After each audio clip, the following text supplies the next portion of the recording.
Bonjour. Alors, je vous ai écrit une petite griffouille parce que je voulais être sûre de vraiment vous dire ce que j'avais envie de vous dire. Donc, je l'ai écrite, donc je vous la lis un peu. Donc, je suis Brigitte, amie, ancienne collègue de Dominique. Nos missions professionnelles très investies dans le fonctionnement des organisations hospitalières étaient source de pression budgétaire souvent incompatible avec notre éthique personnelle. Nous étions en contact avec des êtres humains touchés par la maladie, des personnels en souci de bien faire, et ce constat était notre quotidien. Pourtant, quelque chose en nous donnait la force et l'envie d'être acteurs, contribuer du mieux possible à une meilleure prise en charge du patient et à de meilleures conditions de travail pour les personnels. Je l'espère de tout cœur. Mais que me dit mon cœur? L'être humain a besoin de reconnaissance, mais ce n'est pas une finalité en soi. Agir comme on le souhaite jusqu'au plus profond de soi est un aboutissement qui donne une sérénité que l'on peut partager autour de soi de différentes manières. Ma passion de toujours est la pratique artistique, l'art plastique. Je suis dans deux associations de peinture et toujours en formation à l'école des beaux-arts de Tournai.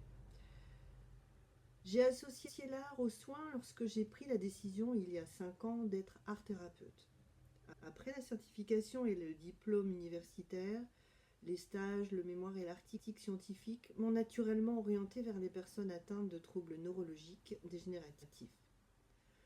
Il est extraordinaire de constater les effets positifs de l'art-thérapie qui apaise, redonne de l'espoir et de la dignité à l'être humain. Mais qu'est-ce que l'art-thérapie ? C'est une discipline humaniste qui utilise les bienfaits de l'art pour raviver chez la personne une saveur existentielle. La pratique fait évoluer la praxis, la recherche esthétique procure des émotions, les sens sont en émoi. Il n'est pas nécessaire de faire une œuvre d'art, ce n'est pas le but recherché. En art-thérapie moderne, on parle du beau, du bon, du bien pour la personne, qui recherchera de l'estime, de la confiance, de l'affirmation de soi, de l'amour de soi. En art-thérapie moderne, nous disons que l'art ne guérit pas, mais il donne envie de guérir. C'est un processus thérapeutique qui permet au patient d'être acteur de son soin et de recouvrer la santé en équilibrant ses composantes physiques, mentales et sociales. L'art a un pouvoir éducatif en stimulant les sensations et les émotions associées. Il a un pouvoir d'entraînement en engageant la motricité. Il a un effet relationnel en développant la communication et la relation. Vous voyez que si l'on souhaite être en état d'accompagner une personne vers une source de bien-être, il nous faut être nous-mêmes à l'écoute de nos émotions, nos ressentis. Ceci afin de maintenir un équilibre vital. Le yoga, comme la marche, le sport, nous aide à poser nos soucis pour se retrouver nous-mêmes en harmonie avec notre corps. Je fais partie d'un club où l'on pratique le yoga, Qigong, Pilates, une fois par semaine.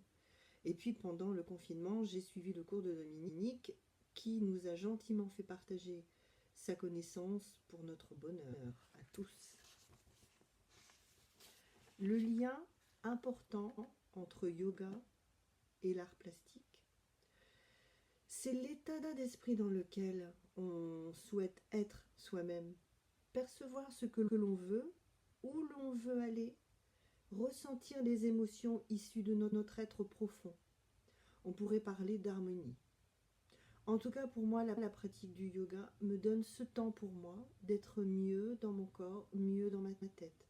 C'est tout à fait ce dont j'ai besoin pour exercer mon métier et me sentir tout simplement bien. Merci Dominique. À la prochaine séance. Bisous.